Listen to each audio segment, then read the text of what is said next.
Now we are discussing already that was completed alkyl halides properties. Now we are discussing about aryl halides.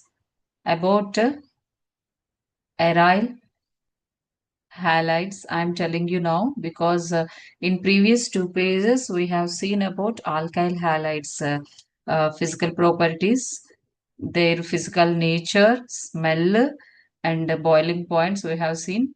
Now we are discussing about aryl halides. If you can take aryl halides. See, this is a dichlorobenzene. Chlorines are ortho with each other. 1 comma 2 dichlorobenzene. This is the 1 comma 3 dichlorobenzene.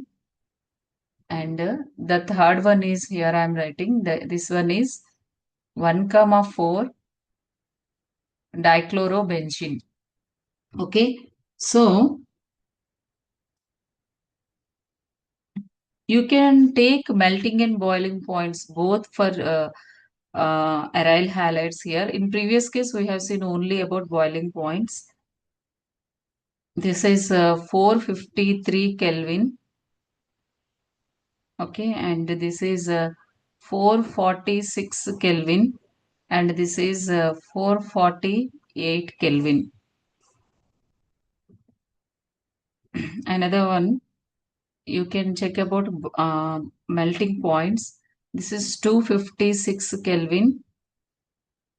This is 249 Kelvin, and this is 323 Kelvin.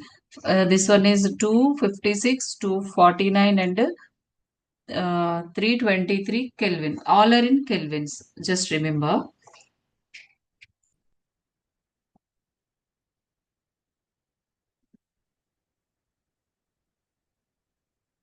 These are the isomeric dihalobenzenes. We can call them as isomeric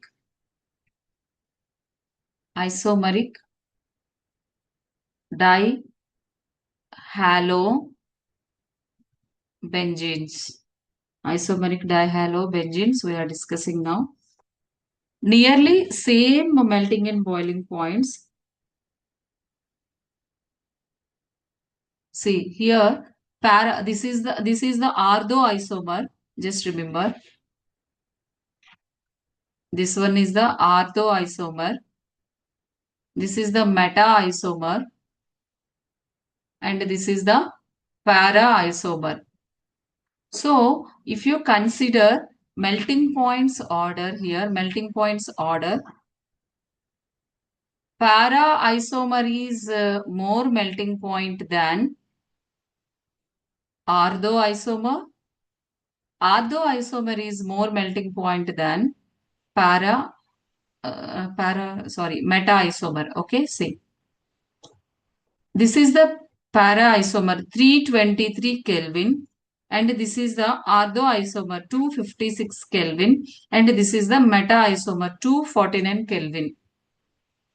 It is due to the symmetry of para isomers, because here symmetry is nothing but, see here, plane of symmetry is the symmetry of para isomers. Because of this symmetry, someone is operating my screen, so please don't disturb. Because of that only, previous session we have, I mean, my class disturbed up to 15 minutes. So please let me do my work. Okay. Within a few minutes, 5 to 6 minutes, I will wind up this session. Just try to catch the concept what I am discussing with you. Okay, please don't make any disturbance to me. If I go to the settings now, it will consume time.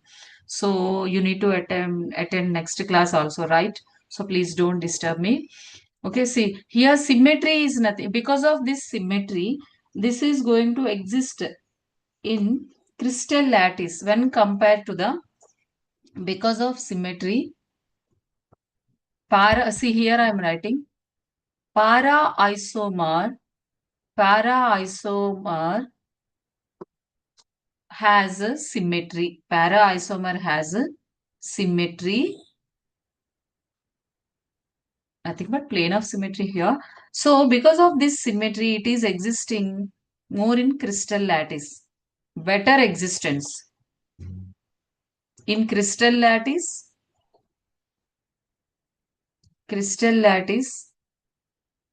it is having better existence. Better existence when compared to the ortho and meta isomers. So this is the reason it is having more boiling point when compared to the ortho and meta. If you observe their boiling points, is nearly similar. See, 453. See here I am writing boiling points,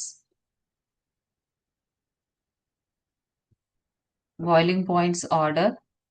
Ortho has 453. So ortho is greater than maximum similar గా ఉన్నాయి nearly similar boiling point. So ఇక్కడ మనం discuss చేయాల్సిన అవసరం లేదు. ఒకవేళ మనకి bit అడిగితే కనుక మనం ఈ order you just need to remember. Okay, ortho isomer greater than, after that which one, para isomer, after that meta isomer. Is that clear, all of you? This is enough about boiling points of isomeric dihalobenzenes. So here the important point is melting points of dihalobenzenes. The next concept, I mean the next property from physical properties is density.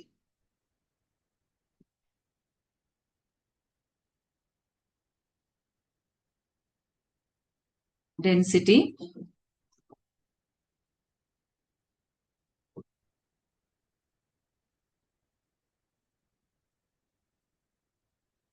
If you compare water, water has less denser, nothing but if you take bromoisomer, alkyl bromide and alkyl iodide and polychlorinated compounds. Okay, polychlorinated derivatives of hydrocarbons and kuda mention cheyochu manam, are heavier than, these are heavier, denser. I mean heavier are nothing but more denser when compared to the water. Water తో compare చేసుకుంటే వీటికి density ఎక్కువ ఉంటుంది. Density increases with increasing number of carbons, number of carbon atoms, okay, and also halogen atoms, number of carbon atoms and number of halogen atoms, number of halogens I am writing. Is that clear? Suppose if you want to check different alkyl halides density, I will give you that order also. First of all, you can take screenshot related to this page. May I go to the next page?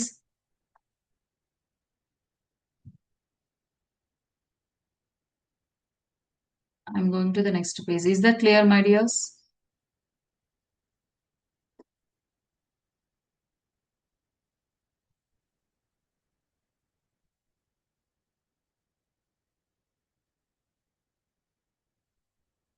Okay, I'm going to the next page. I think I hope you all have taken screenshot. Okay, next one.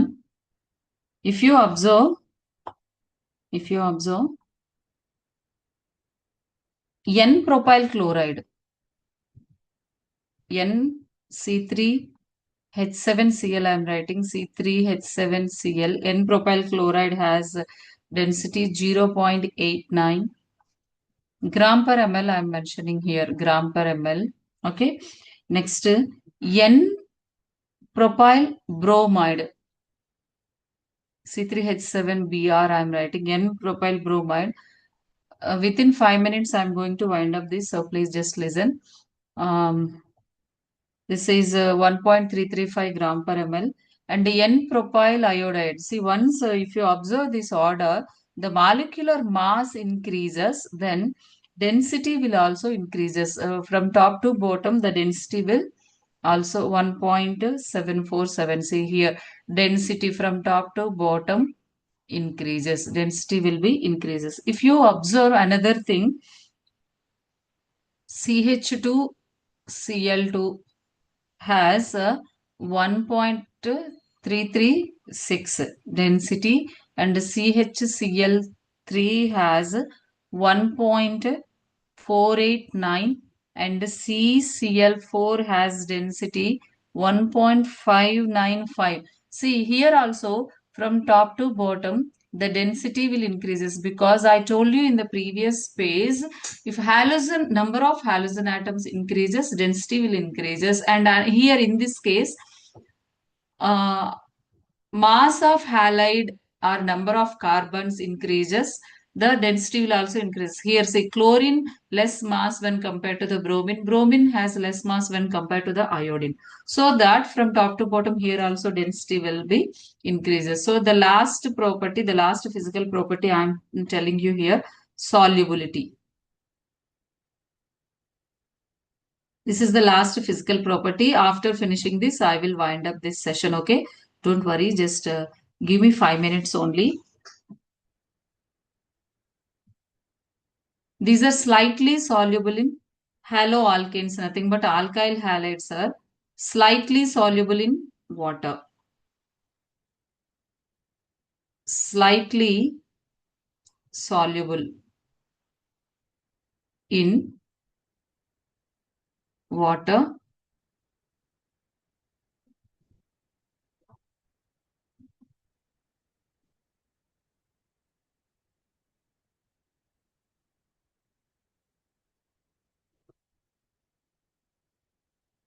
What is the reason behind this? Why these are slightly soluble in water means these require more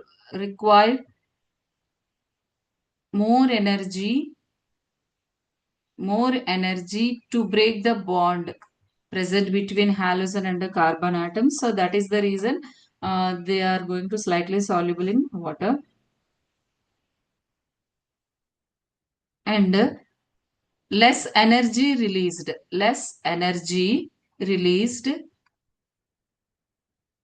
when new bonds are formed. New bonds are nothing but, see, listen. Suppose if water is there here, H2O, this one alkyl halide and H2O. So new bonds are going to form here. ROH. Suppose imagination I'm telling you just for a rough reaction I'm giving you. So these are the new compounds. New compounds means new bonds. While forming these new compounds, the energy released from these new compounds is less. Less energy released for new compounds. Less energy released while forming new compounds formation or new bonds formation. New compounds are new bonds formation, remember. Okay. When new attractions are set up between the haloalkanes and the water molecules, as these are not as strong as the original halogen bonds in water, and that means here this is having strong force of attractions when compared to these things. Okay, here the reaction I gave you, just imagination, these are slightly soluble in water, it needs more energy. So we can't consider this reaction in all conditions. Okay, the solubility of haloalkanes in water is low because of requirement of high energy. Haloalkanes tend to dissolve in organic solvents because the new intermolecular attractions between haloalkanes and solvent molecules have much when compared to the water. Okay, say suppose a haloalkane dissolve in some organic solvent, some organic solvents See, the intermolecular force of attractions are nothing but bond strength, maximum similar. These both are having maximum similar bond strengths. BS I am writing similar bond strengths. Understand all of you? So that's what they can form new bonds. That is the reason they can form new bonds. And required energy and here see required energy for bond breaking and released energy for bond formation. Released energy for bond formation. Required energy, released energy, maximum similar, approximately similar. Is that clear, all of you? This is about physical properties of haloalkenes and haloarenes. Any one of you have any doubt? Just let me know. Before that, you can take screenshot. We will wind up this session here. So come this chapter from starting to ending completed from introduction to the polyhalogen compounds. Is that clear, all of you? So if it is finished, if you don't have any doubts, if you completed the taking screenshot, you can leave.